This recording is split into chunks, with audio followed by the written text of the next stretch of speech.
What's up guys, this is Ray, welcome to Asian Filmist, and today we'll be talking about the 2018 Japanese film Hibiki, directed by Tsukikawa Sho, the director of Let Me Eat Your Pancreas, the live action.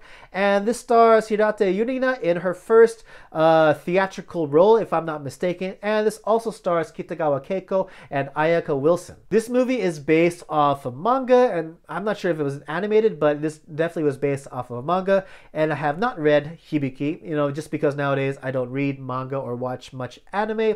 But like I always say, these adaptations you should be able to enjoy as a standalone experience. And the story of Hibiki, well, it's about this girl named Hibiki. She's a 15-year-old student, and she's kind of strange.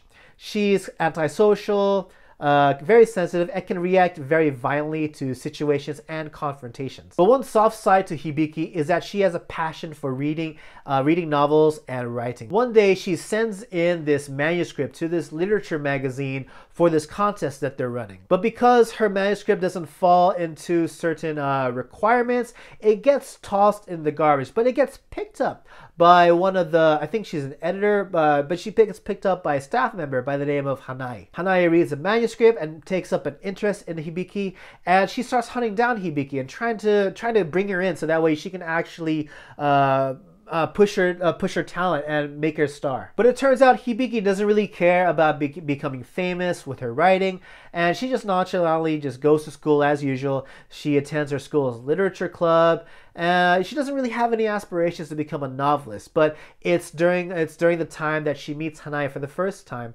that these choices kind of take a turn. So as far as the positives with Hibiki goes, I thought Hirate Yurina did an excellent job in this movie. And she's a pop idol.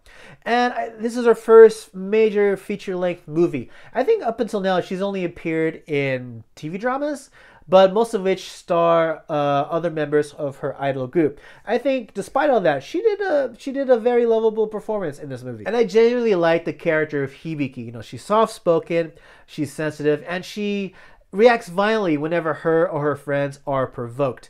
And there are many fun moments capturing that aspect in this movie.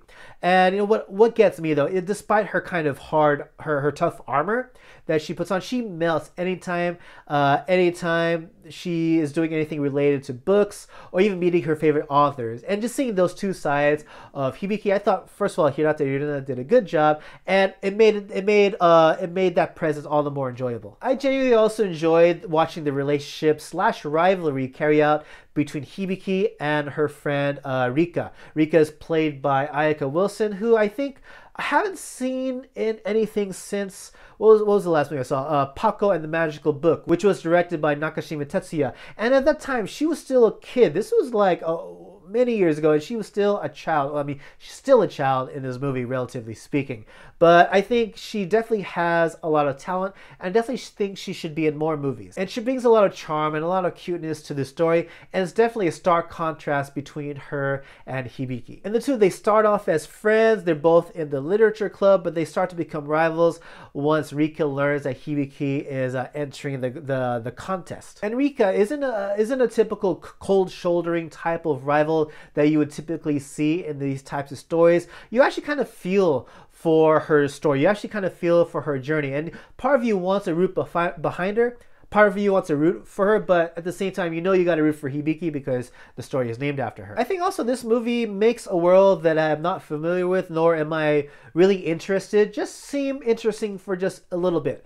It introduces us to a world in which people are trying to make it big as novelists. I'm not sure how it is back, in other countries, but at least in Japan, the way they make it seem like is you submit a manuscript to a local magazine to get published for a little bit, and then that's how you develop a following and a reputation. And you are introduced to all these authors who are in kind of that world that they're trying to get published. They might publish small books and novels here and there, but they're all trying to get noticed by this publication, by the magazine where Hanae works. And we get to see this race between Hibiki and these other authors as they're trying to get a better reputation from folks, and they're trying to get more fans from readers. And you actually see the results of this race on news programs, which are shown throughout the story. And I thought for the most part, I'm not really interested in this kind of world as far as who are the new authors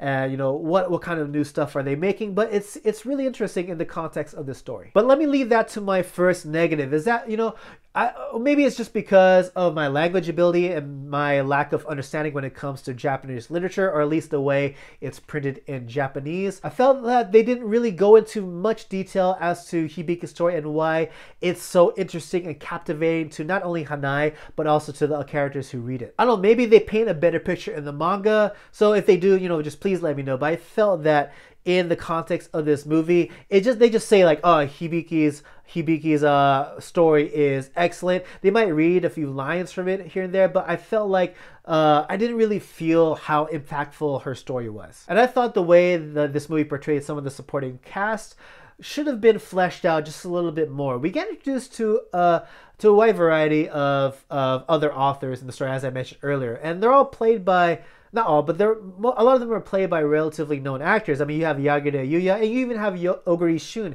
in the story, of the latter of which I felt was quite underused, just because I love Oguri Shun and everything he does, but he had a very small role. But they actually took the time to build up hype around this guy's backstory and why his journey is just as important as Rika's and Hibiki's. But I felt like overall his impact towards the main story wasn't all that strong. I mean, maybe it was much more important in the manga original story, but I felt in the context of this movie, it could have been fleshed out a lot more. But I felt like my biggest gripe with the story was Kitagawa Keiko.